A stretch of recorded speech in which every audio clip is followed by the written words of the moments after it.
యెషయా గ్రంథము 40వ అధ్యాయం మూలవాక్యంగా యెషయా గ్రంథము 40వ అధ్యాయము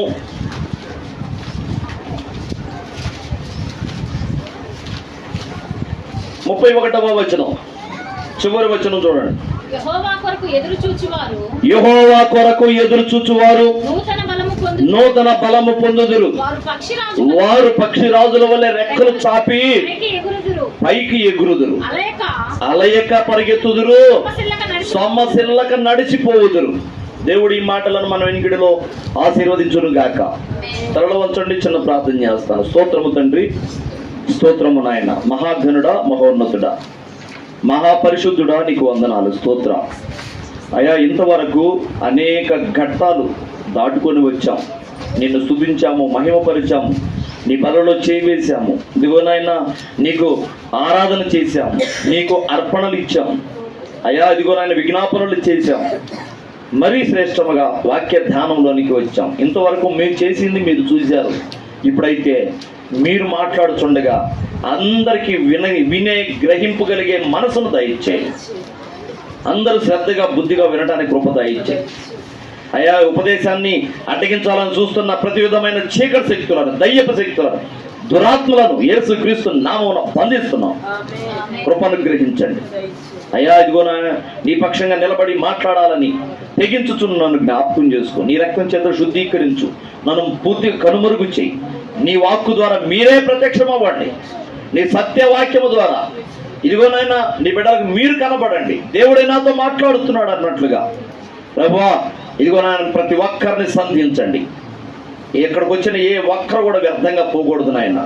ఇదిగో నీ వాక్యము చేత నింపబడిన వారై నూరంతలుగా ఫలించడానికి కృప దయచేయి. ఈ ప్రాంగణమంతా నీ అగ్ని ప్రాకారం ఉంచు, నీ ఆత్మ కంచె వేయి. నీకే వందనాలు, స్తోత్రాలు, స్తుతులు చెల్లిస్తూ యేసుక్రీస్తు నామమున అడిగి వేడుకొనుచున్నాం తండ్రి, ఆమేన్, ఆమేన్. యెహోవా కొరకు ఎదురు చూచువారు నూతన బలము పొందుదురు. వారు పక్షి రాజుల వలె రెక్కలు చాపి పైకి ఎగురుదురు. అలయక పరిగెత్తుదురు, సొమ్మసిల్లక నడిచిపోవుదురు. యెహోవా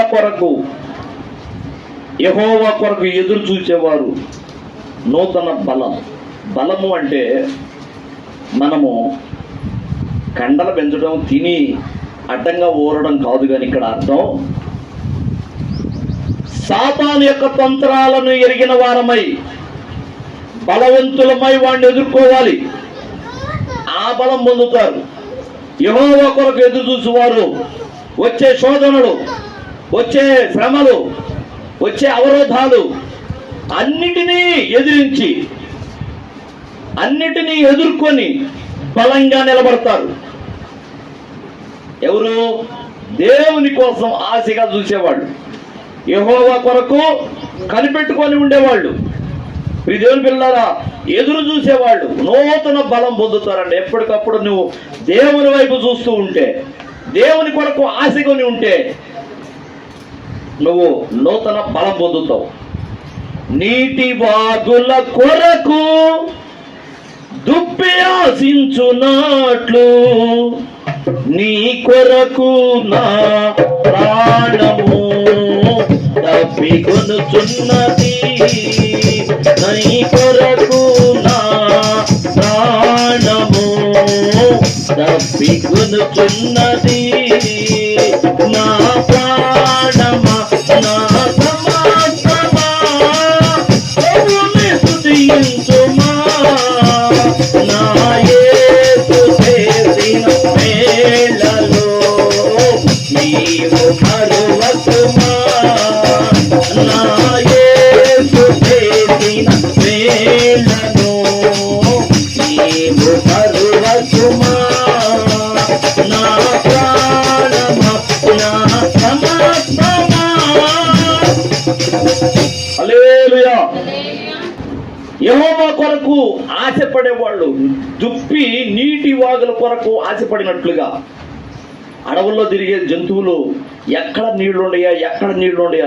ఎందుకంటే అది గడ్డి తిన్నా, ఇంకొక మాంసమే తిన్నా నీళ్లు కంపల్సరీ కావాలి.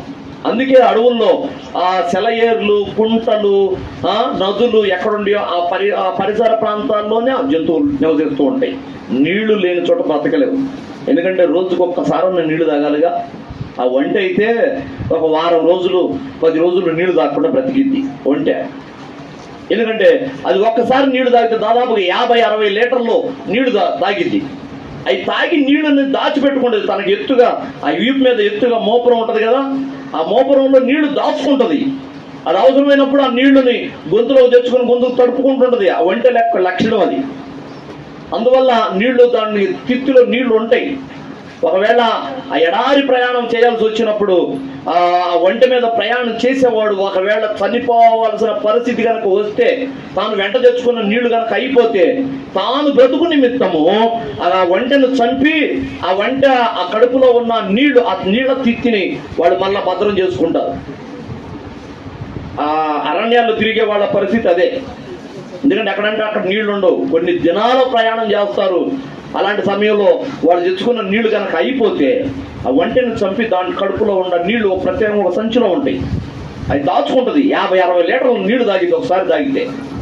ఆ నీళ్ళని వీళ్ళు మళ్ళా ఆ తిత్తులకు పట్టుకొని వాళ్ళ బ్యాగులు నీళ్లు నింపుకొని ఆ ఒంటెను చంపేసి, మరి తప్పదు ఇక. అంటే గుంపుగా పోతుంటారు కదా, గుంపుగా అనేక ఒంటెలు పోతుంటే వాటిలో ఒకదాన్ని చంపి అందరూ నీళ్లు తాగి మిగతా ఒంటెలు ప్రయాణమై కొనసాగి వెళ్తూ ఉంటాయి. తప్పదు మరి.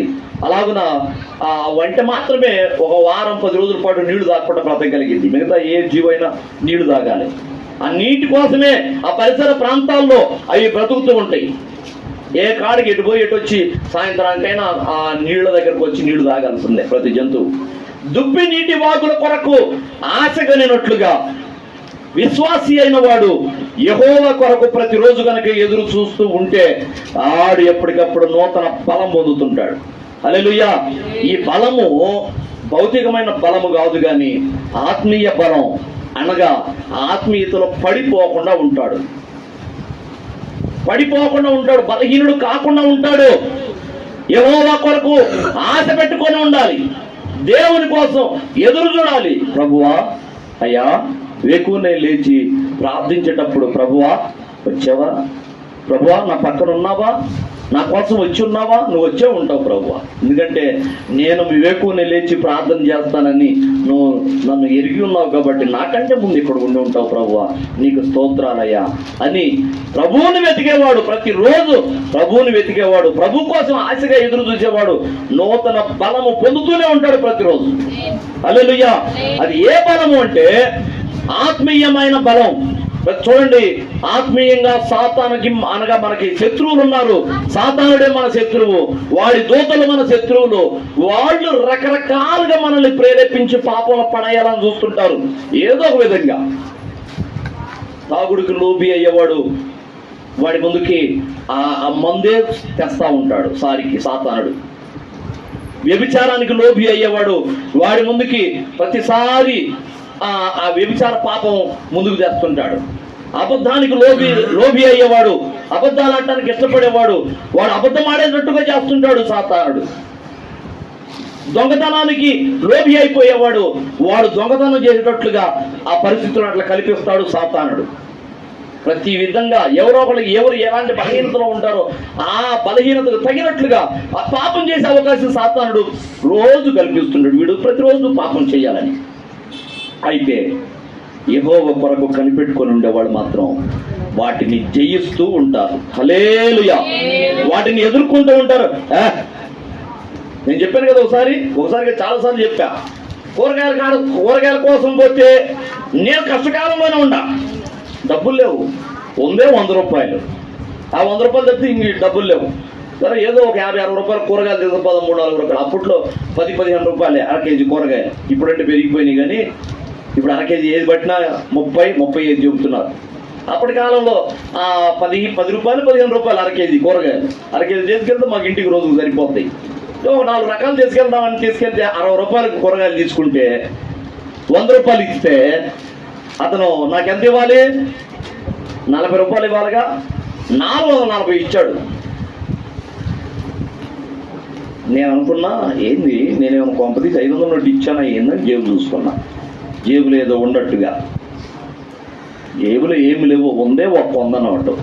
ఒక్క 100 నోటు అతనికి ఇచ్చా కూరగాయలు తీసుకొని. అతను మర్చిపోయి తేడా పడి 100 రూపాయలని 500 నోటు అనుకొని 440 రూపాయలు రిటర్న్ ఇచ్చాడు. అబ్బా ప్రభువా, నేను కష్టకాలంలో ఉంటానని నన్ను ఆశీర్వదించావా నాయనా ఎలాగునా అని అనుకొని అడుగు వెయ్యబోతున్న లేక లోపల నుంచి ఒకడు కేకేస్తున్నాడు, ఏయ్ ఏంది నీ డబ్బులు అయ్యి, నీ డబ్బులా, అన్యాయం కదరా. పాపం అతను ఏదో తేడా పడ్డాడు, ఆ కూరగాయలు అమ్మే వ్యక్తి తేడా పడ్డాడు. యథార్థత ఉండొద్దు. నీ డబ్బులు అయ్యి ఇచ్చేయి, మర్యాదకి ఇచ్చేయి అన్నాడు. బా డబ్బులు లేని కాలం 400 కలిసి వచ్చినాయి. ప్రభు ఆశీర్వదించాడు అనుకోవచ్చుగా. అడుగు పడల. కాసేపు ఒక నిమిషం పాటు ఆ ఫస్ట్ టైము అలాంటి అనుభవం నాకు ఎదురైనప్పుడు ఫస్ట్ టైం ఒక నిమిషం అటు తటపటాయించాను. 400 దేవుడు ఇచ్చాడు అనుకుందామా? మనసాక్షి అంటుంది, ఏయ్ తప్పు ఇచ్చేసాయి. ఆ రోజున మనస ఆత్మ ఎవరు గెలవాలి అంటే చివరికి ఆత్మ గెలిచింది. ఇచ్చేసే డబ్బులు. మనసు ఏమంటుంది, కష్టాల్లో ఉండవు, ఇంట్లో కూడా డబ్బులు లేవు, 400 ఎంజాయ్ చేయి, తీసుకొని పో, 4 రోజులు భార్య పిల్లలు సంతోషంగా గడుపుతారు, ఏ వెళ్తు లేకుండా గడుపుతారు పో అని మనసు అంటది. ఆత్మ అంటది, రేయ్ తప్పు, నీది కాదు, అది నీ సొమ్ము కాదు, ఇచ్చేసాయి. ఒక్క నిమిషం తటపటాయించాను, కానీ దేవుడు చూస్తున్నాడు నన్ను, దేవుడు చూస్తున్నాడు. అప్పుడు నేను ఇంకా విశ్వాసినే, నేను సేవ కూడా రానప్పటికి విశ్వాసిని. దేవుడు చూస్తున్నాడు, తప్పు పోకూడదు, వద్దు ఏదేమని కానీ దేవుడు చూసుకుంటాడు. బ్రదర్ ఎంత ఇచ్చాను నీకు అన్న, ఎంత ఇచ్చేదేందన్నా, ఇచ్చానుగా 440 ఇచ్చానుగా అన్నాడు. అంటే నేను 500 ఇచ్చాను అనుకుంటున్నాడు అతను కన్ఫామ్గా. అయ్యా నేను ఇచ్చింది 100 రూపాయలేగా అన్న. 100 ఇచ్చావా అని అమ్మగట్టు తీసి చూసుకొని, దీంతో నన్న వ్యాపారంలో మైండ్ పోతుంది, చాలా థ్యాంక్స్ అన్న అని 400 తీసుకున్నాడు. అప్పుడు అడుగేస్తుంటే, నువ్వు చేసింది మంచి పనిరా, శభాష్, నీతికి అట్లా నిలబడాలి, నీతికి నిలబడాలి. అట్లా నేను ఆశీర్వదిస్తప్ప నిన్ను, నేను చూసుకుంటప్ప నీ ఇంట్లో అవసరాలు, కానీ ఆ సొమ్ము తీసుకొని రావటం అన్యాయం కదా. ఇలాగున ఇప్పటికీ కనీసం 6-7 సార్లు, ఒకసారి కాదు, ఫస్ట్సారి తటపటా ఇచ్చా, తీసుకొని పోదామా ఇచ్చేద్దామా, ఫస్ట్సారి తటపటా ఇచ్చా, రెండోసారి నాకు నవ్వు వచ్చింది, మూడోసారి నవ్వు వచ్చింది, నాలుగోసారి నవ్వు, ఏం ప్రభు పద్దాకలు ఎట్లాగే నా ముందుకి, టీ స్టాల్ కాడకు పోతే ఆడు అంతే, కూరగాయలకు పోతే ఆడు అంతే, సరుకులకు పోతే ఆడు అంతే. అరే ఏడమని ఎక్స్ట్రా డబ్బులు ఇస్తారు నాకు, ఏంది ప్రభు ఇన్ని పరీక్షలా? ఒకవేళ నువ్వు దాంట్లో లోబి అవుతావేమోనని, నువ్వు ఎక్కడ చెక్కువని దాంట్లో లోబి అవుతావని, డబ్బు కడ కక్కుర్తి పడతావేమోని వాడు సాధారణ నీకు అట్లా తెప్పిస్తున్నాడు. రూపాయి ముట్టుకోమాకో, ఎవడు ఎగస్ట్రా ఇచ్చిన కూడా ఇచ్చేసారు రిటర్న్. దేవుడు నాకు నేర్పిన నీతి. మనము తొట్టెళ్ళకుండా మనం బలవంతులం అవుతాం. ప్రతి వాళ్ళకి ఎవరు ఏ బలహీనతలో ఉన్నారో ఆ బలహీనత విషయంలో వాడు పాపం చేసేటట్టుగా ప్రతిరోజు సాతానుడు మనల్ని ఎదుర్కొంటూనే ఉంటాడు. శరీర కోరికలతో రగిలిపోయేవాడికి వ్యభిచారం చేసే అవకాశం వస్తుంది రోజు. డబ్బు కోసం కక్కుర్తి పడేవాడికి వాడి ముందుకు డబ్బు వస్తుంటది. తీసుకోరా, దొంగతనం అయితే తీసుకోరా అంటుంటాడు వాడు. కానీ దేవుడు అంటాడు, రే తప్పురా, నీకు ఏదైనా అవసరం ఉంటే నన్ను అడుగు, నేను ఇస్తా. అది దొంగతనం, అది నీది కాని సొమ్ము, అది బాంబు వంటిదే, దాన్ని ముట్టుకోవద్దు. నువ్వు ఎటువైపు అడిగేస్తావో నువ్వు వాళ్ళకి చెందిన వాడవిగా. సాతాను వైపు అడిగేస్తావా, దేవుని వైపు అడిగేస్తావా, నువ్వు వాళ్ళకి చెందినవాడు. హల్లెలూయా. మనము ఆత్మీయంగా బలవంతులం అవుతాం. సాతాను యొక్క కుతంత్రాలను, కుట్రలను మనము గ్రహించిన వారమై వాడు వేసే అగ్ని బాణాలని ఎదుర్కోవడానికి బలవంతులం అవుతాం. యెహోవా యందు ఏమన్నాడు? యెహోవా కొరకు ఎదురు చూసేవారు నూతన బలం, ఎప్పటికప్పుడు కొత్తగా బలం వస్తుంటది, కొత్తగా ఉద్యమం వస్తుంటది. హల్లెలూయా. దేవుని పిల్లరా, మనము చేయాల్సిన పని ఏంది అంటే, మనం ఎప్పటికప్పుడు నూతన బలము పొందాలి అంటే నీకు కొన్ని చిట్కాలు చెప్తా. మనం ఎప్పటికప్పుడు ఆత్మబలం పొందాలంటే, సాతాను యొక్క కుట్రలను మనం భగ్నం చేయాలంటే, వాడిని తిప్పికొట్టాలంటే మనము కొన్ని పాటిస్తే చాలు. మొట్టమొదటిగా మొదటి దినవృత్తాంతాల గ్రంథము, ప్రతిదీ కూడా లేఖనంలోంచి చూసుకుందాం. మొదటి దినవృత్తాంతాల గ్రంథము 16వ అధ్యాయం. మొదటి దినవృత్తాంతాలు 16వ అధ్యాయము 27వ వచనం చదువు. ఘనతా ప్రభావములు ఆయన సన్నిధిన ఉన్నవి, బలమును సంతోషమును ఆయన యొద్ద ఉన్నవి. బలము నీకు ఎక్కడ దొరికింది అంటే ఆయన సన్నిధిలో. అంటే దేవునికి నువ్వు దగ్గరగా ఉండాలి. ఏ కాడికి నేను చేసే పని దేవునికి ఇష్టంగా ఉందా లేదా, నేను ప్రవర్తించే ఈ ప్రవర్తన దేవునికి ఇష్టంగా ఉందా లేదా, నేను మాట్లాడే మాట దేవునికి ఇష్టంగా ఉందా లేదా, ఈ విధంగా నువ్వు దేవునికి దగ్గర అవ్వాలి. దేవుని సన్నిధిని అంటే దేవుని మందిరములోనే కాదు, నువ్వు ఎక్కడైతే ఉంటావో, నిజాయితీ ఎక్కడైతే ఉంటుందో అక్కడ దేవుడు ఉంటాడు. అర్థమైందా? నువ్వు దేవునికి సమీపంగా ఉండాలంటే నువ్వు ఏం చేయాలి? నువ్వు ఎప్పుడు దేవునికి ఇష్టడుగా ఉండాలి. అప్పుడు నువ్వు దేవునికి సమీపంగా ఉంటావు. నువ్వు దేవుని దగ్గర కనుక ఉన్నావంటే నువ్వు బలవంతుడివే. హల్లెలూయా. ప్రియమైన పిల్లరా, ఏంటంట ఆయనకు దగ్గరగా, సమీపముగా, సన్నిధిలో అంటే ఆయనకి సమీపముగా. చూడండి, ఘనతా ప్రభావములు ఆయన సన్నిధిలో ఉన్నవి, బలమును సంతోషమును ఆయన యొద్ద ఉన్నవి. నీకు బలము కావాలంటే దేవుని దగ్గరికి రా, దేవుని పాదాలు పట్టుకో. ప్రభువా, నేను బలంగా ఉండాలి నాయన. సాతానుడు నన్ను పడద్రోయాలని, పాపంలో పడేయాలని చూస్తున్నాడు. నేను వాడి పాపంలో నేను పడకూడదు ప్రభు అని నువ్వు దేవునికి సమీపంగా ఉంటే దేవుడు నిన్ను నిలబెడతాడు. దేవుని పాదాలు పట్టుకోవాలి, రోజు దేవుని దగ్గర కూర్చోవాలి, దేవునికి ఇష్టడుగా ఉండాలి. నీ నడక పడక, నీ ప్రవర్తన, నీ మాట, నీ చూపు మొత్తము దేవునికి ఇష్టంగా ఉండాలి. నువ్వు అలాగూ గనక ఉంటే నువ్వు బలం పొందుకుంటావు. దేవుని బలం నీకు ఉంటుంది ఎప్పుడు. హల్లెలూయా. తర్వాత అదే మొదటి దిన వృత్తాంతాల్లోనే 22వ అధ్యాయానికి రా. 22వ అధ్యాయము 13వ వచనం చూడు. యెహోవా ఇశ్రాయేలులను గూర్చి మోషేకు ఇచ్చిన కట్టడల ప్రకారముగాను ఆయన తీర్చిన తీర్పుల ప్రకారముగాను జరుపుకొనుటకు నీవు జాగ్రత్త పడిన ఎడల. ఏమంటున్నాడు? ఆయన కట్టడల ప్రకారం. దేవుని కట్టడలు కొన్ని ఉండేవి. ఇలా చేయండి అయ్యా, ఇట్లా నడుచుకోండి అయ్యా, ఇట్లా పాటించండి అయ్యా, నేను చేయమన్నా ఇట్లా చెయ్యండి మీరు అని దేవుడు కొన్ని కట్టడలను విధించాడు ఇశ్రాయేలీయులకు. అనగా ఇప్పుడు ఆత్మీయ ఇశ్రాయేలీయులు మనకి కూడా దేవుని కట్టడల ప్రకారము మనము ఆయన తీర్చిన తీర్పుల ప్రకారముగాను జరుపుకొనుటకు నీవు జాగ్రత్త పడిన యెడల నీవు వృద్ధి పొందుదవు, ధైర్యము తెచ్చుకొని బలముగా ఉంటావు. బలముగా ఉండుము అంటున్నాడు. ఎట్లాగో నీవు జాగ్రత్త పడి నీవు వృద్ధి పొందుదువు, ధైర్యం తెచ్చుకొని బలముగా ఉండుము. నువ్వు బలంగా ఉండాలంటే, నువ్వు బలవంతుడుగా ఉండాలి అంటే ఏం చేయాలి? కట్టడల ప్రకారం, దేవుడి ఆజ్ఞల ప్రకారం నడుచుకోగలిగితే నువ్వు బలంగా ఉంటావు. సాతాను నీకేం చేయలేడు. వాడిని తిప్పికొట్టనైనా కొట్టాలి, లేదా కనీసం అక్కడి నుంచి పారిపోవాలి. యేసేపు తన అధికారి అయిన పోతిఫరు భార్య బలవంతం చేసింది, నాతో పాపం చేయమని పట్టుకుంటే ఆమెను విడిపించుకొని పారిపోయాడు. పారిపోవటం కూడా అక్కడ గెలవడమే కదా. అలాగ అక్కడే నిలబడితే ఒకవేళ పాపము చేయాల్సి వస్తుందేమో పడిపోయేవాడు.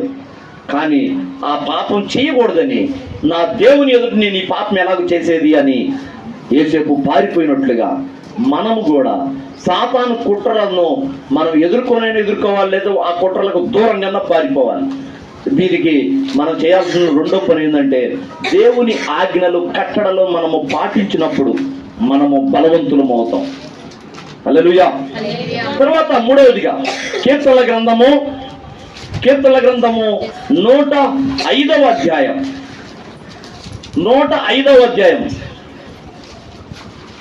24వ వచనం చదువు. ఆయన తన ప్రజలకు బహు సంతానాభివృద్ధి కలుగజేసెను. వారి విరోధుల కంటే వారికి అధిక బలము దయచేశాను. శత్రువు కంటే మన బలం అధికం కావాలంటే మనము ఏమవ్వాలంటే దేవుని ప్రజలంగా ఉండాలి. దేవుని ప్రజలముగా ఉండాలి. ఎక్కడికి వెళ్ళినా వీళ్ళు క్రైస్తవులు కాబోలు, వీళ్ళు దేవుని పిల్లలు కాబోలు అనుకోవాలి. చూసిన జనం నీ ఇష్టానుసారంగా, ఇప్పుడు నీ ఇంటి దగ్గర సువార్త కూడికో లేకపోతే కృతజ్ఞత కూడికో ఏదో ఏర్పాటు చేసుకున్నావు. నువ్వే లోకానుసారులాగా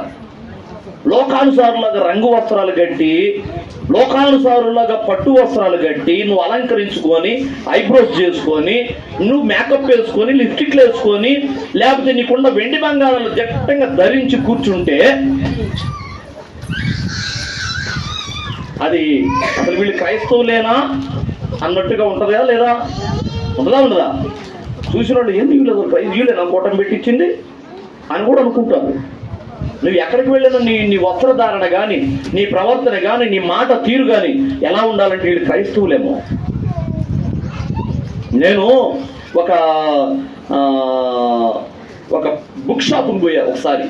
ఒక బుక్ షాప్ చెరువులపేటలో కళామంది సెంటర్లో ఒక బుక్ షాప్. తరచుగా పిల్లలకి ఏదన్నా నోట్సులు కావాలన్నా, పెన్నులు కావాలన్నా ఆ బుక్ స్టాల్కి వెళ్తాను. ఎందుకంటే ఆయన కొద్దిగా వయసు పెద్ద, ఆయన మంచిగా పలకరిస్తుంటాడు, సాత్వికంగా మాట్లాడతాడు. నేను ఆయన అంటే ఇష్టపడతాను. ఆయన దగ్గరికి వెళ్తాను. వెళ్ళి నేను అనేక సార్లు ఆ పెన్నులు, బుక్స్, నోట్సులు అవి కొనడం చేస్తా ఉన్నా. ఎందుకనో 2-3 సార్లు ఆయన చూసి, ఏమండి మీరు పాస్టర్ గారా అన్నాడు. అదేంటి? కాదండి, చర్చికి వెళ్తాను అంతే, విశ్వాసిని అన్న. మీరు పాస్టర్ గారేమో అనుకున్నాను అన్నాడు. ఎందుకు అనిపించింది అట్లాగో అన్నా. అంటే ఏం లేదు, మీ మాట తీరు చాలా మర్యాదగా మాట్లాడతారు. అది ఇవ్వండి, ఇది ఇవ్వండి, అది సార్, ఇది సార్ అంటారు. వచ్చిన వాళ్ళందరూ కూడా అదిగో అది కాదు, ఇది కాదు, అది అని అట్లాగా మాట్లాడతారు. కానీ మీరు చర్చికి వెళ్ళేవాళ్ళ అన్నాడు. అవునండి అడిగి అన్నా. ఎందుకని అలాగా అడగాలనిపించింది అన్న. అంటే ఏం లేదు, మీరు మీ వస్త్రధారణ కానీ, మీరు మాట్లాడే తీరు కానీ, పలకరించే తీరు కానీ మాకు అట్లా అనిపించింది, మీరు చర్చికి వెళ్ళేవాళ్ళే కదా అన్నాడు. ముందు పాస్టర్ గారు అన్నాడు. లేదండి అన్నాను. చర్చికి వెళ్తారా మీరు అన్నాడు. అవునండి. అంటే నేను విశ్వాసి ఉన్నప్పుడు, అంటే మన ప్రవర్తన, మన మాట తీరు, మనము దేవుని ప్రజలమని చెప్పకనే సాక్ష్యం ఇవ్వాలి. మనం చెప్పుకోవటం కాదు. ఒకళ్ళు చెప్తున్నారు, ఇదిగో నేను పాస్టర్ గారిని 10 రూపాయలు తగ్గి పాస్టర్ అని చెప్పి అడుక్కోవటానికి దేవుడు నేను పిలిచింది. పాస్టర్ అని చెప్పి 10 రూపాయలు తగ్గి, 100 రూపాయలు తగ్గి అని అడుక్కోవడానికా? పాస్టర్ అయితే ఘనంగా వాడికి 10 రూపాయలు పడేసిరా. నువ్వు దేవుని బిడ్డవైతే గోజాడొద్దు. నువ్వు దేవుని బిడ్డనని చెప్పుకొని గోజాడొద్దు. న్యాయంగా అడుగు, అయ్యా అంతకు కాదు ఇంతకు వస్తుందని అడుగు, ఇస్తే తీసుకో. అంతేగాని నేను పాస్టర్ని, కొంతమంది ఉన్నారు నేను చూసి అట్లా, నేను పాస్టర్కి తగ్గితే నీకు ఆశీర్వాదంలే ఇవో అంటాడు. ఇగో ఆడి తిట్టుకున్నాను, ఎట్లా సాగు పాస్టర్ అంటున్నాగా, పో సాగు, నా సొమ్ము తిన, 10 రూపాయలు తిన పో అనుకుంటూ ఇస్తాడు. అదే తప్పు. నువ్వు క్రైస్తవుడు అయినందుకు అవసరమైతే వాళ్ళు బాధపడితే ఇస్తున్నారు అనుకో, ఇదిగో సహోదరుడా బాధపడమాకు, ఇదిగో తీసుకో, కారణం 10 రూపాయలు తీసుకో, సంతోషంగా ఇస్తాడు. హల్లెలూయా. నీవు దేవుని ప్రజలు అని నువ్వు గుర్తింపు పొందాలి. ఎక్కడికి వెళ్ళినా దేవుని ప్రజల వలె నువ్వు నడుచుకోవాలి. ఏమన్నాడు? ఆయన ప్రజలుగా జీవించాలి. అప్పుడు నువ్వు నూతన బలం పొందుతావు. అదేనా? కీర్తన గ్రంథము 105 తన ప్రజలకు ఆయన తన ప్రజలకు బహు సంతాన వృద్ధి కలుగు చేయును, వారి విరోధుల కంటే వారికి అధిక బలము దయచేసెను. మనము దేవుని ప్రజలుగా ఉంటే బలము దయచేస్తాడు దేవుడు. మనము నూతన బలంతో ఎప్పటికప్పుడు నూతన బలం పొందుకుంటూ ఉండాలి దేవుని దగ్గర. ఆత్మీయ బలం. హల్లెలూయా. మాంసాలు దీనికి కండలు పెంచడం కాదండు, అడ్డంగా ఊరుతున్నారు కొంతమంది. అలా కాదు. ఆత్మీయ బలం. ఒక మాట నీ నోట నుండి వస్తే అది అవునంటే అవును, కాదంటే కాదు. నీ నోట నుండి అమ్మా ఇది ఇది ఇది జరిగింది జాగ్రత్త అంటే అది జరగాలి. నీ నోటి వాక్కుని దేవుడు స్థిరపరచాలి.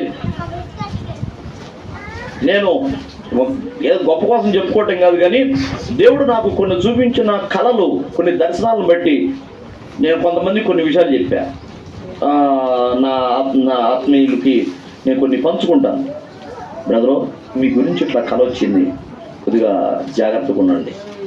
అమ్మా చెల్లి, నీ గురించి నాకు ఒక కళ వచ్చింది, మీరేదో ఇద్దరు గొడవ పడుతున్నట్టుగా, మీ ఇద్దరు ఏదో మీ ఫ్రెండ్స్ కదా, మీరిద్దరు గొడవ పడుతున్నట్టుగా నాకు కళ వచ్చింది, కొద్దిగా జాగ్రత్త, కనిపెట్టుకొని ఉండండి అని చెప్తే, ఆ చెప్పిన నేను చెప్పినప్పుడే ఊరికన్నా మాట ఎందుకు వచ్చింది అన్న గొడవ అన్నారు. ఎవరు కాదు, మన రాణి తెలుసు కదా, మన ఇక్కడికి వచ్చింది ఒకసారి అమ్మాయి, పసుమర్తి అమ్మాయి. ఆ సహోదరి విషయంలో తను తన స్నేహితురాలు ఇంకొక అమ్మాయి ఉంది, శ్రీదేవి అని. వాళ్ళతో మంచి ఫ్రెండ్స్, బాగా చానాడు మాకు పరిచయం ఉండే కానీ కలిసి కమల పిల్లలాగా ఉంటారు, తోబుట్టులాగా.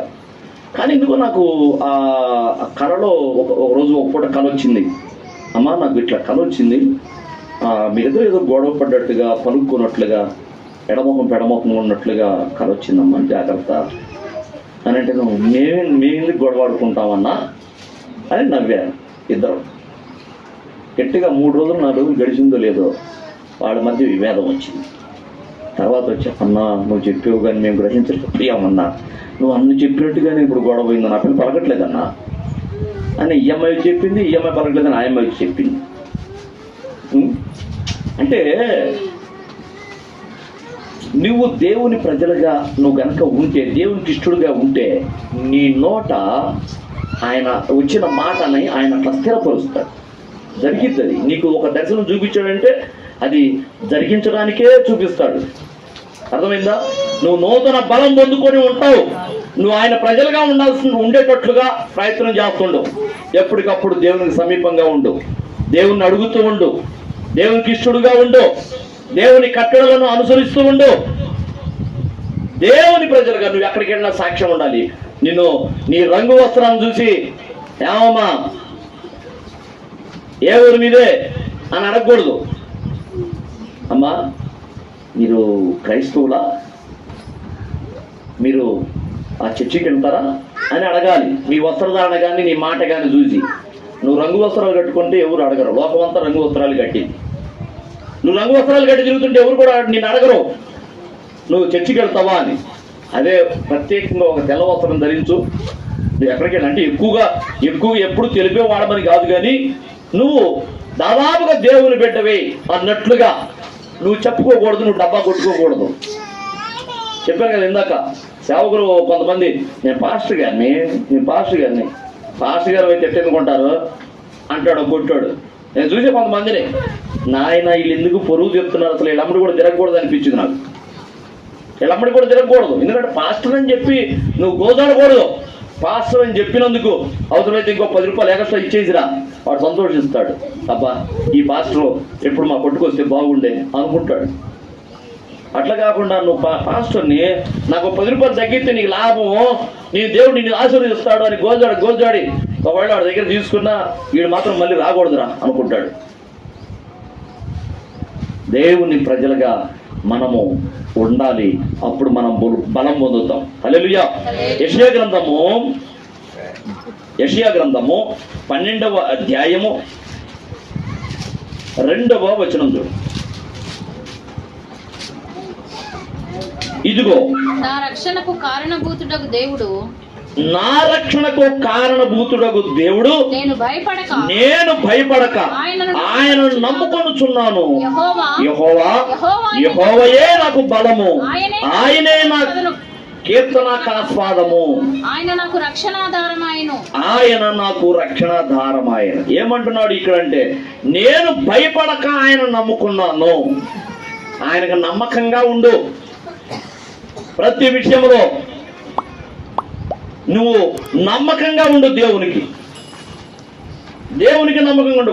ఒక చోట నమ్మకంగా ఉండి మరొక చోట నమ్మకం తప్పిపోయావు అనుకో, ఒక విషయంలో నమ్మకంగా ఉండి ఇంకొక విషయంలో నమ్మకంగా లేవనుకో, దేవుడు నిన్ను నమ్మని పరిస్థితి, నీకు బలం ఇయ్యని పరిస్థితి. నేను యెహోవాని నమ్ముకొనుచున్నాను.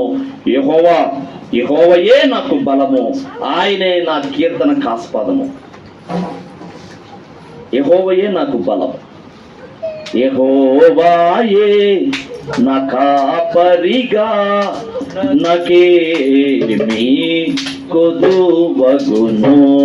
యెహోవాయే నా కాపరిగా, నాకేమీ కొదువగును, నాకేమీ కొదువగును. హల్లెలూయా. ఆయన మనం నమ్ముకున్నాము. ఆయన చేత బలవంతులం అవ్వాలి. ఎట్లా ఉండాలి? నువ్వు ఆయన నమ్ముకున్నావా? ఆయనకి నువ్వు కూడా నమ్మకంగా ఉండాలి. నువ్వు నమ్మావు ఆయన్ని, ఆయన నమ్మదగిన వాడే. ఆయన నమ్ముకోవచ్చు, కానీ నువ్వు నమ్మకస్తుడిగా ఉండాలిగా. నీకు వచ్చే పరీక్షల్లో నువ్వు నిలబడాలిగా, నువ్వు ధైర్యంగా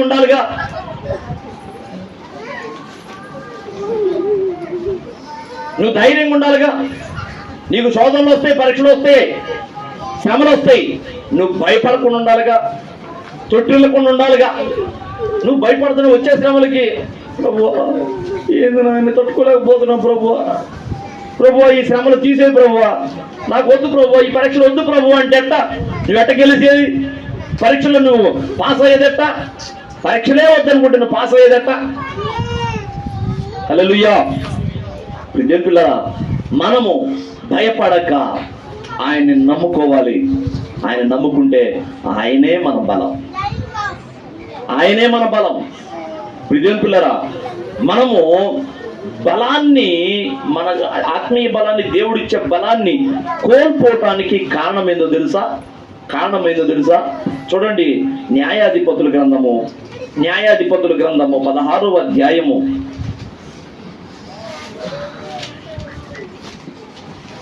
16వ అధ్యాయము 19వ వచనం చూడు. అక్కడ ఏమంటాడంటే, ఆమె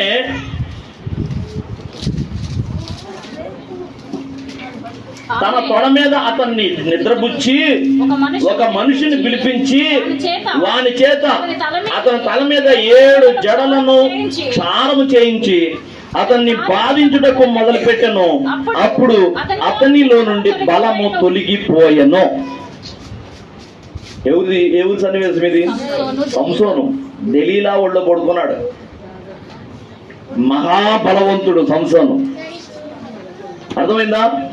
300 నక్కలను పట్టుకొని వాటి నక్కలకి నిప్పంటించి శాల మీదకి వదిలాడు. ఫిలిస్తీన్ శత్రువులు శాల మీదకి దివిటీలు కట్టి, తోకలు మెలేసి దివిటీలు కట్టి శాల మీదకి వదిలాడు శత్రువు సంహారం చేయాలని. 300 నక్కలను పట్టుకున్నాడు. ఎట్ట పట్టుకున్నాడు? ఒక్క నక్క దొరకదు మనకి. జిత్తులు మారి నక్కలు మనకెందుకు దొరుకుతుంది? 300 నక్కలు పట్టుకున్నాడు. అంత మాత్రమే కాదు, ఆ గవిని యొక్క దర్వాజా, ఏనుగులు కూడా పొయ్యి వస్తూ ఉంటాయి. 2 రథాలు ఎదురుపడినా కూడా ఇరుకు గాని ఆ దర్వాజా, గవిని దర్వాజా, ఆ ఊరి యొక్క ప్రహరీ గోడ యొక్క దర్వాజా దాదాపు చాలా ఎత్తు ఉంటుంది. ఏనుగు మీద కూర్చున్నా కూడా పైన తగలదు. రాజుగారు వెళ్ళవలసి వస్తే పై కమ్మి తగలదు, అంత పెద్ద దర్వాజా. దాదాపుగా ఇదిగో ఇంత వెడల్పు ఉంటుంది, మందిరం కంటే ఇంకా వెడల్పు ఉంటుంది ఆ దర్వాజా. దాదాపుగా 20 అడుగులు ఎత్తు ఉంటుంది. దానికి పెద్ద పెద్ద తలుపులు. ఆ తలుపులు నెట్టాలంటేనే 2-3 కలిసి ఒక్కొక్క తలుపు పక్కగా నెట్టాలి. అయితే సంసోను బలము చూశారు ఇక్కడ. ఆ తలుపులతోటి దర్వాజులతోటి చివరికి కింద అడ్డ కమ్మితోటి సహా వీక్కొని లేపి దర్వాజా ఆ గోడల నుంచి పెకిలించి అంత పెద్ద దర్వాజా తీసుకెళ్లి కొండ మీద పెట్టేశాడు.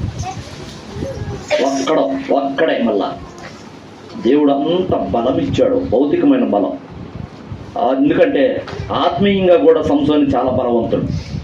కానీ ఎప్పుడైతే పాపానికి బానిసైపోయాడో, ఈ దెలీలాకి బానిసైపోయాడో, ఇక దెలీలా చెప్పినట్టు చేస్తున్నాడు. మంచిగా ఒళ్ళో పడుకోబెట్టుకొని నీ రహస్యం ఏందో చెప్పు అంది.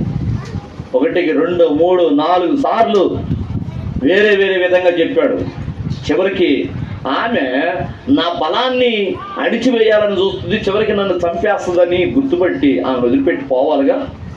లేదు, ఆమెకి బానిస అయిపోయాడు, పాపానికి బానిస అయిపోయాడు, ఆ వ్యభిచారికి బానిస అయిపోయాడు.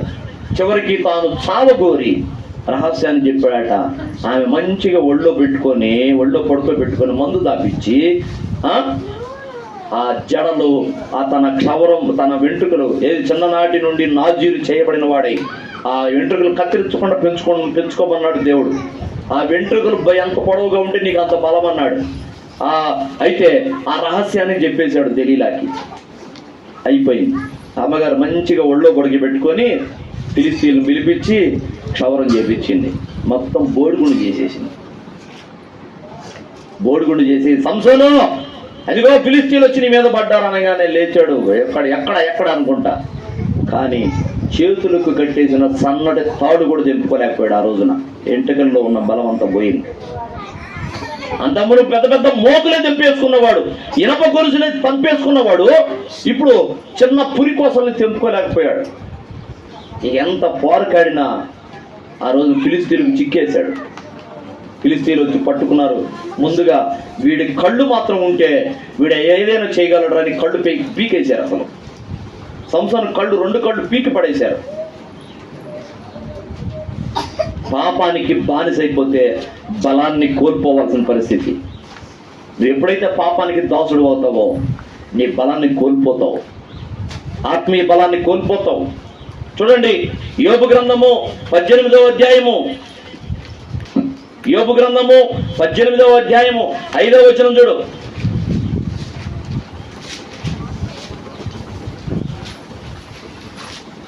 భక్తిహీనుల దీపము ఆరిపోయబడును, వారి అగ్ని జ్వాలలు ప్రకాశింపకపోవును. ఇప్పుడు దేవుని పిల్లారా చూడండి. అలాగనే ఈ 12వ వచనం కూడా చూడు.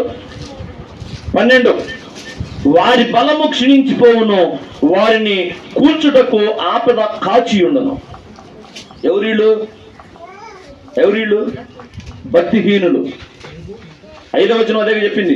భక్తిహీనుల దీపము ఆరిపివేయబడును, వారి అగ్ని జ్వాలలు ప్రకాశింపకపోవును. 12వ వచనం అంటాడు వారి బలము క్షీణించిపోవును. భక్తిహీనులుగా ఉంటే, భక్తి సాధన చేయకపోతే నీ బలం క్షీణించిపోద్ది. ఆత్మీయ బలం కోల్పోవాల్సిన పరిస్థితి, మరలా పాపంలో పడిపోవాల్సిన పరిస్థితి. నువ్వు భక్తిహీనురాలుగా ఉండొద్దు. నువ్వు భక్తి పరురాలు వలె ఉండాలి.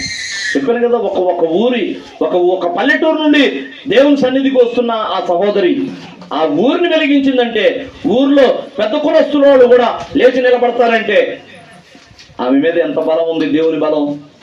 ఆమె ఏది పలికితే, ఎక్కడ చేయబెట్టి ప్రార్థన చేస్తే స్వస్థత.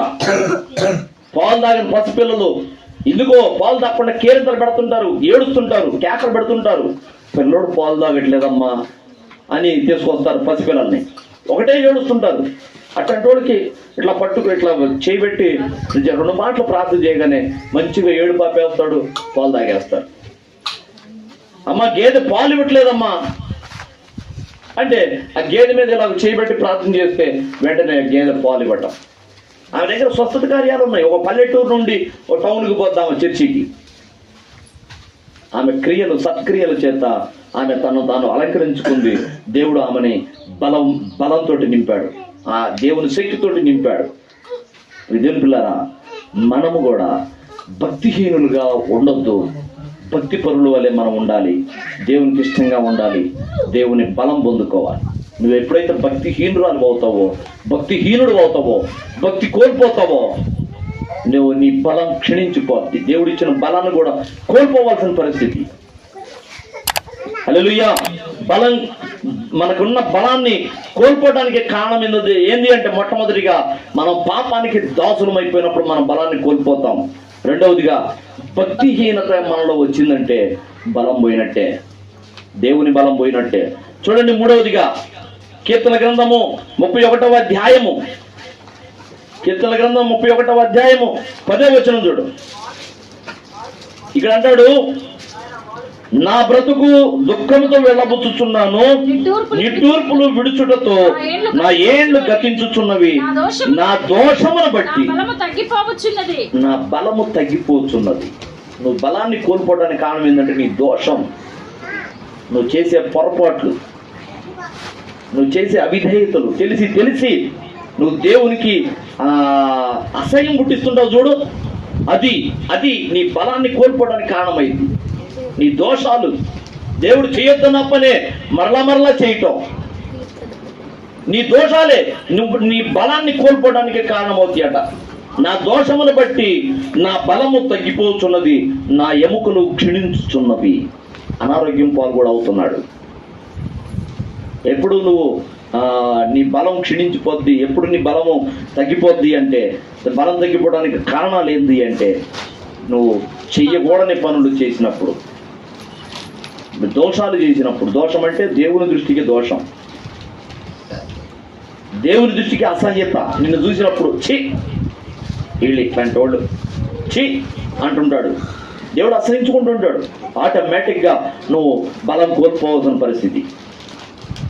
తర్వాత చూడండి, కీర్తన గ్రంథం 38వ అధ్యాయము 10వ వచనం చూడు. 38:10. నా గుండె కొట్టుకొనుచున్నది, నా గుండె కొట్టుకొనుచున్నది, నా బలము నన్ను విడిచిపెట్టిపోయెను, నా బలము నన్ను విడిచిపెట్టిపోయెను, నా కనుదృష్టియు తప్పిపోయెను, నా కనుదృష్టియు తప్పిపోయెను.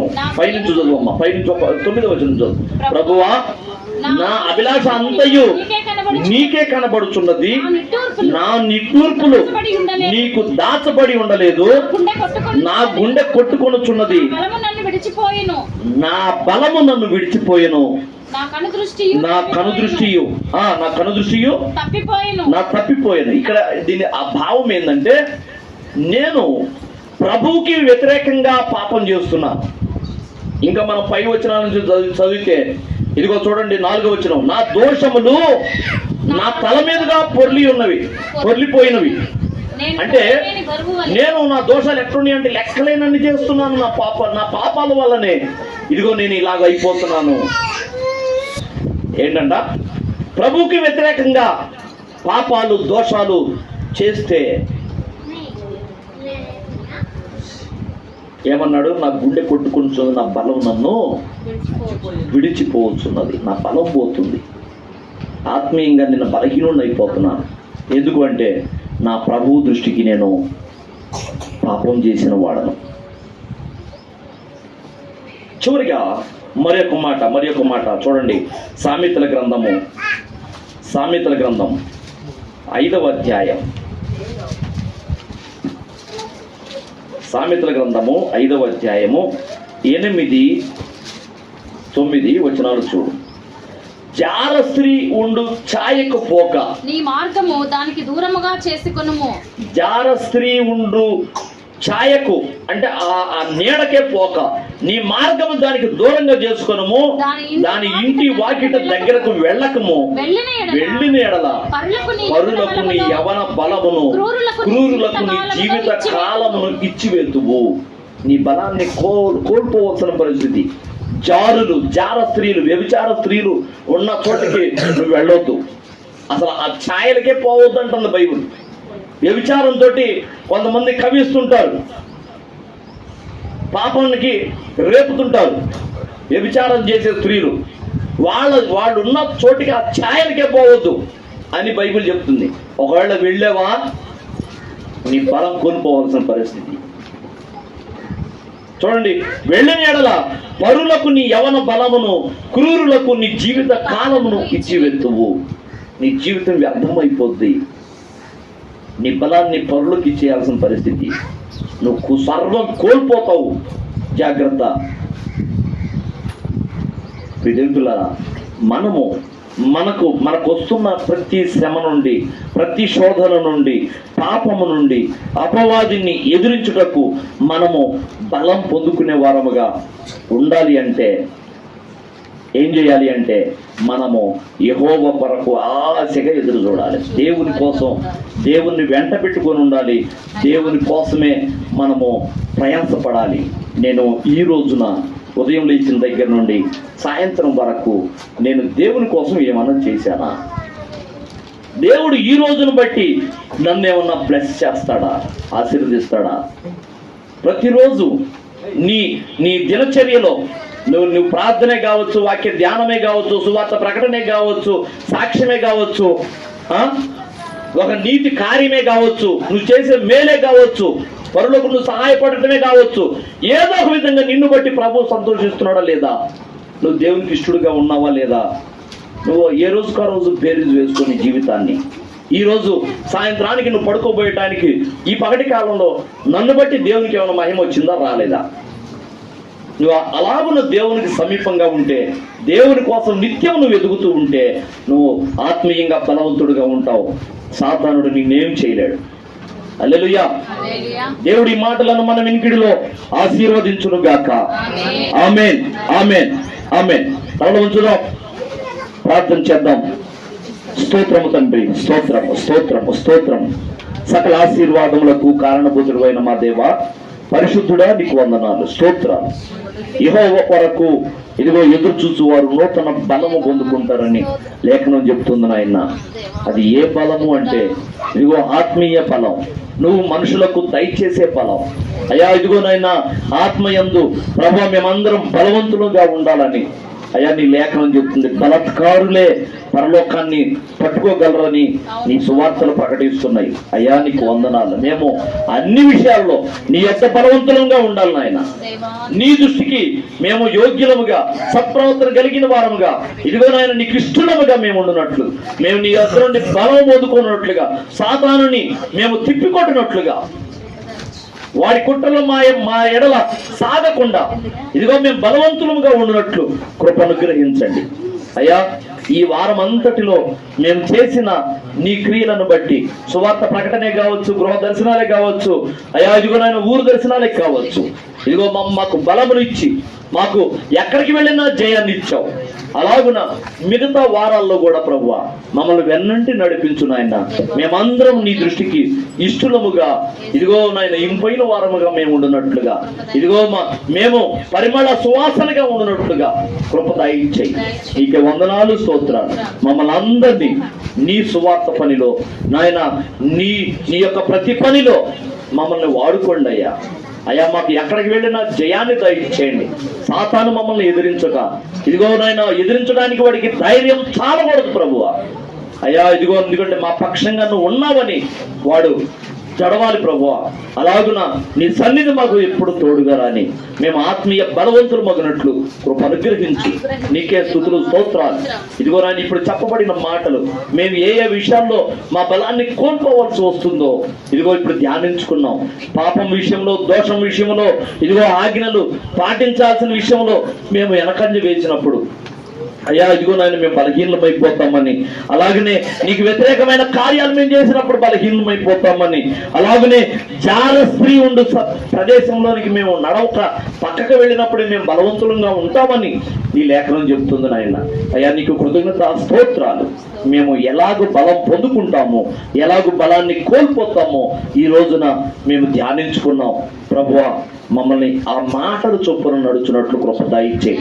నీ కట్టడలు చొప్పున నడుచున్నట్లు కృప దయచేయి. మమ్మల్ని అందరినీ ఆత్మీయంగా సంసోనులాగా తయారు చేయి.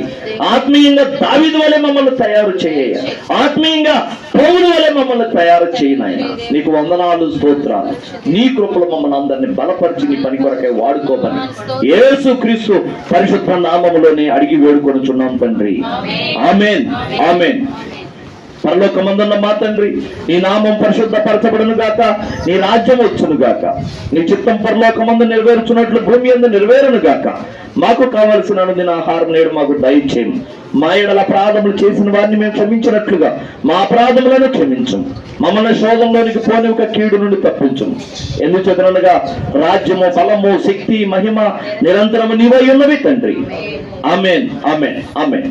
మన తండ్రి అయిన దేవుని ప్రేమ, ఆయన ప్రియకుమారుడును మన రక్షకుడును అయిన యేసయ్య శాశ్వతమైన నిత్య కృప, పరిశుద్ధాత్మ దేవుని అన్యోన్యమైన సహవాసము, సహాయము, ఆదరణ, అభిషేకం మనకందరికీ భూమి మీద ఉన్న సకల పరిశుద్ధులకును తన బలమునిచ్చి దేవుడు నడిపించును గాక. ఆమేన్, ఆమేన్. అందరికీ వందనాలు, దేవునికి స్తోత్రాలు.